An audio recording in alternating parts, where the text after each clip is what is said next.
సత్య టాక్స్కి స్వాగతం. నేను సిహెచ్వివి సత్యనారాయణ.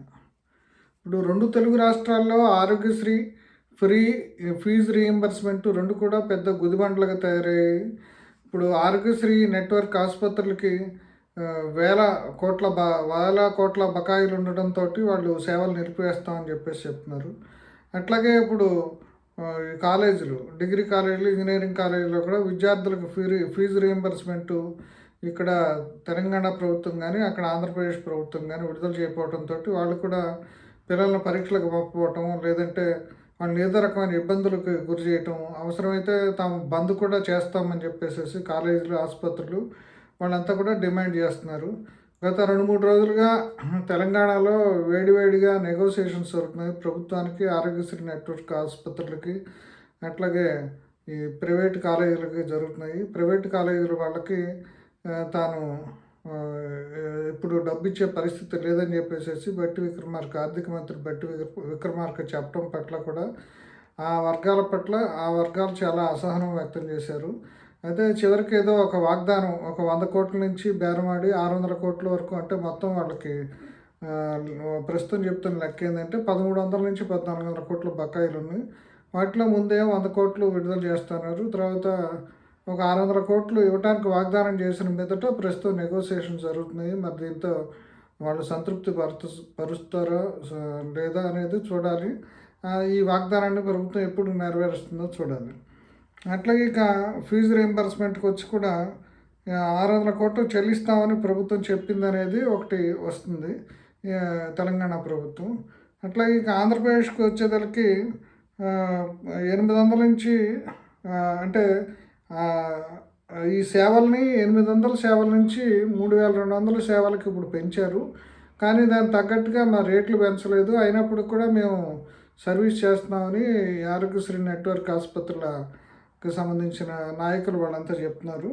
అక్కడ కూడా ఇప్పుడు దాదాపుగా 2000 కోట్ల ఫీజు రీయింబర్స్మెంటు, అట్లాగే 1300-1400 కోట్ల ఆరోగ్యశ్రీ బకాయిలు ఉన్నాయి. అసలు ఈ పథకం, ఈ 2 పథకాలు కూడా ఊపిలో దిగిపోవటానికి, అంటే ప్రభుత్వాన్ని ఊపిలోకి నెట్టడానికి అసలు కారణం ఏంటనేది చూద్దాం ముందు. అంటే ఈ 2 పథకాలని ప్రవేశపెట్టిన ఘనత మాజీ ముఖ్యమంత్రి రాజశేఖర రెడ్డికి ఉంది. ఆ 2 కూడా ఆయన పెట్టు పథకాలు. అంటే ఈ పథకాలు ప్రస్తుతం ఏంటంటే తప్పు ఎవరిది అంటే, ఇక్కడ కేసీఆర్ గతంలో ఆయన బకాయిలు చెల్లించలేదు, గతంలో ఆయన ఆర్థికంగా నష్టం చేశాడు, విచ్చలవిడి ఖర్చు పెట్టాడు, అందుకని డబ్బులు లేవని వీళ్ళు చెప్తున్నారు తెలంగాణలో. అక్కడ ఆంధ్రప్రదేశ్లో ఇదంతా కూడా జగన్మోహన్ రెడ్డి పాపమే అని వాళ్ళు చెప్తున్నారు. మీకు చేత కాకపోతే మీరు అధికారంలో ఉన్న ప్రభుత్వాలు మీకు చేతకాక మా మీద నెట్టేస్తారని ప్రతిపక్షాలు అంటున్నారు. అంటే ఇప్పుడు ఈ రాజకీయ వాదోపవాదాలు కాకుండా అసలు ఈ పథకం గురించి మనం మొదటి నుంచి అసలు మాట్లాడుకున్నాం. అసలు ఈ పథకం పెట్టడంలో అంటే సహృదయత, మానవత్వం ఏమి ఉన్నప్పుడు కూడా రాజకీయం లేదని అనలేము.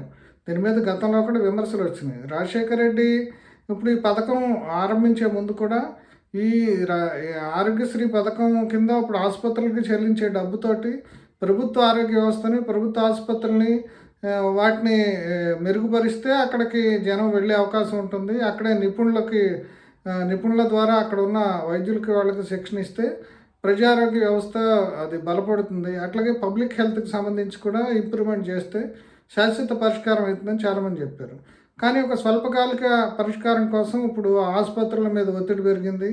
అట్లాగే అందరూ కూడా కార్పొరేట్ వైద్యం కోరుకుంటున్నారు కాబట్టి సాధారణ జనం కూడా వీళ్ళందరినీ ఒకసారిగా ఆకర్షించి చేసే ఉద్దేశంతో ఆరోగ్యశ్రీ ప్రవేశపెట్టారు. అట్లాగే ఇక ఫీజు రీయింబర్స్మెంట్కి వస్తే, ఫీజు రీయింబర్స్మెంటు ఇప్పుడు చంద్రబాబు హయాంలో ముబ్బడిగా ఇంజనీరింగ్ కాలేజీలు పెట్టారు. ఆ కాలేజీలన్నింటికీ కూడా ఫీజులు చాలా భారీగా ఉన్నాయి. వాటిలో అందరూ చేర్చే పరిస్థితి లేదు. ఇప్పుడు ఉచితంగా అందరినీ ఇంజనీర్లు చేసే పథకాన్ని రాజశేఖర రెడ్డి ప్రవేశపెట్టారు. దీంతోపాటు అట్లా డిగ్రీ కాలేజీలో వాటిలో కూడా అందరూ ఎంసీఏలు, పోస్ట్ గ్రాడ్యుయేషన్లు, బీఈడీలు అన్నీ చదవటం ప్రారంభించారు. అసలు ఇప్పుడు ఈ ఉన్న ప్రభుత్వ వ్యవస్థని, ప్రభుత్వ కళాశాలని, ప్రభుత్వ యూనివర్సిటీని బలపరచకుండా ఈ రకంగా ప్రైవేట్లో కార్పొరేటు మార్కెట్కి కావాల్సిన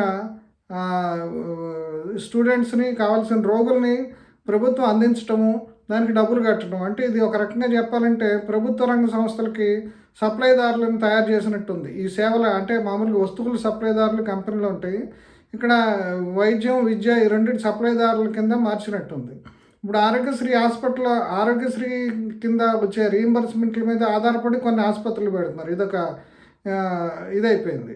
ఇప్పుడు నిజానికి ఇప్పుడు ఈ ఈ ఒక పక్కన ప్రభుత్వం బడ్జెట్ ఖర్చు పెడుతుంది. ప్రభుత్వ ఆసుపత్రిలో చేయాల్సిన సేవలు చేస్తున్నారు. నేను చెప్పాలంటే ఆరోగ్యశ్రీ పథకం కింద చేసే సేవలు కూడా కార్పొరేట్ వైద్యం అని చెప్తున్నారు, కానీ అక్కడ ద్వితీయ శ్రేణి రోగుల కిందనే వీళ్ళని ట్రీట్ చేస్తున్నారు. వీళ్ళకి పెద్దగా సదుపాయాలు లేని చౌకబారు రూములు, చౌకబారు సదుపాయాలు ఇస్తున్నారు. ఇప్పుడు ఇవన్నీ జరుగుతున్నాయి. అట్లాగే ఈ విద్య కూడా ఇప్పుడు మనకి నిజానికి ఇంతమంది ఇంజనీర్లను తయారు చేసాము, వాళ్ళ ఎంతమంది పనికి వస్తున్నారు, ఎంతమందికి ఉద్యోగాలు వస్తున్నాయనే ప్రశ్న వేసుకుంటే ఇప్పుడు ఈ మధ్య స్విగ్గీ, జొమాటోల కింద ఈ బాయ్స్ కింద పనిచేసే వాళ్ళందరూ కూడా బీటెక్ వాళ్ళు, పోస్ట్ గ్రాడ్యుయేషన్ అయిన వాళ్ళు ఉంటారు. ఎందుకు దీనికి కారణం అంటే ఫ్రీగా చదువు వస్తుంది, ప్రభుత్వం ఫీజు కడుతున్నారు ఉద్దేశంతో తల్లిదండ్రులు ఐటీఐ కూడా పనికిరానని ఇంజనీరింగ్కి పంపిస్తున్నారు, పోస్ట్ గ్రాడ్యుయేషన్కి పంపుతున్నారు.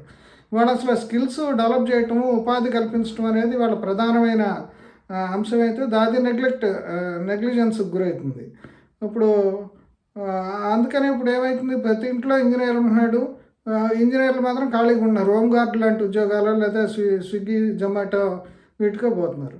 ఇక వైద్య రంగానికి వస్తే వైద్య రంగం అనేది ఇప్పుడు అది ప్రభుత్వం ఇది ముఖ్యంగా చెప్పాలంటే చిన్న చిన్న జబ్బులు డయోరియా కానీ, మలేరియా కానీ, టైఫాయిడ్ కానీ ఇట్లాంటి రోగాలన్నీ ఎందుకు వస్తాయి? పబ్లిక్ హెల్త్ వ్యవస్థ సరిగ్గా లేకపోవటం వల్ల వస్తాయి. నేను తురకపాలెంలో కూడా ఇప్పుడు ఆ నీటి పరిశుభ్రమైన నీరు లేకపోవడం వల్ల వచ్చిందని చెప్తున్నారు. ఇప్పుడు ప్రభుత్వం రక్షిత మంచినీటి విధానాన్ని సరిగ్గా అమలు జరగకపోవడం వల్ల ఎక్కడ చూసినా సరే బబుల్స్ వాడటం, ఇప్పుడు ఈ మినరల్ వాటర్ పేరుతోటి కల్తీ నీళ్ళు అవన్నీ వాడటం అనేది ఒక కుటీర పరిశ్రమగా మారిపోయింది. ఇప్పుడు అదేవిధంగా ఇప్పుడు ఆపరేషన్లు అవన్నీ కూడా గవర్నమెంట్ హాస్పిటల్లో చేస్తే చాలా తక్కువగా అవుతుంది. ఇప్పుడు ప్రైవేట్ ఆసుపత్రుల కోసం వాళ్ళని పోషించడం కోసం ఈ పథకాలు పెట్టారు. అంటే సంక్షేమ పథకాలు వద్దని ఎవరు అనరు, కానీ ఆ పెట్టినవి ఎంతవరకు మనకి ఉపయోగపడుతున్నాయి, ఏ కాస్ట్లో ఇప్పుడు వైద్యం జరుగుతుంది, అదే గవర్నమెంట్లో చేయిస్తే ఎంత అవుతుంది? ఇప్పుడు ఆరోగ్యశ్రీ ఆసుపత్రులకి కట్టి అవాస్పాలు అయ్యే కంటే ఈ ప్రభుత్వ వైద్యశాలను మెరుగుపరుచుకుంటే ఎంత అవుతుంది, కాస్ట్ అక్కడ ఎంత అవుతుంది, ఇక్కడ ఎంత అవుతుంది, అసలు వస్తున్న ఫలితాలు ఏంటి, ఇవన్నీ బేరీ చేసుకోవటం కానీ ఆడిట్ చేసుకోవటం కానీ ఏమి లేకుండా ప్రతి ఏడాది ఇది ఒక రాజకీయం కింద మారిపోయింది. ఇప్పుడు ఒక పథకం ఉండగానే ఇప్పుడు మళ్ళీ అమ్మఒడి అని ఇంకోటని ఎడ్యుకేషన్ సంబంధించి రకరకాల పథకాలు మళ్ళీ తీసుకొచ్చారు, విదేశీ విద్య అని చెప్పేసి ఇదంతా అదనంగా భారంగా మారుతుంది. అట్లాగే ఇటీవల కాలంలో తెలుగుదేశం ప్రభుత్వం ఏం చెప్తుంది, అక్కడ 25 లక్షల వరకు మీకు ఇన్సూరెన్స్ బేస్డ్ వైద్యం ఏదో చేయిస్తానన్నారు. అంటే ఏ పథకాలన్నీ కూడా ప్రచారం కోసం హడావుడిగా తప్ప నిర్దిష్టంగా ఒక పద్ధతి లేకుండా ప్రవేశపెట్టిన పథకాలు వాటి పర్యవసానం ఏమవుతుంది, చివరికి గందరగోళానికి దారితీస్తుంది, ప్రభుత్వ ఆర్థిక వ్యవస్థ రూపులోకి నెడుతుంది అనేదానికి ఈ 2 పథకాలు కూడా ఒక ఉదాహరణ. ఇప్పటికైనా సరే ప్రభుత్వాలు ఏదో షార్ట్ టర్మ్ లాభం కోసం, ప్రచారం కోసం కాకుండా ఒక పర్మనెంట్ సొల్యూషన్ కోసం చూడాల్సిన అవసరం కనిపిస్తుంది.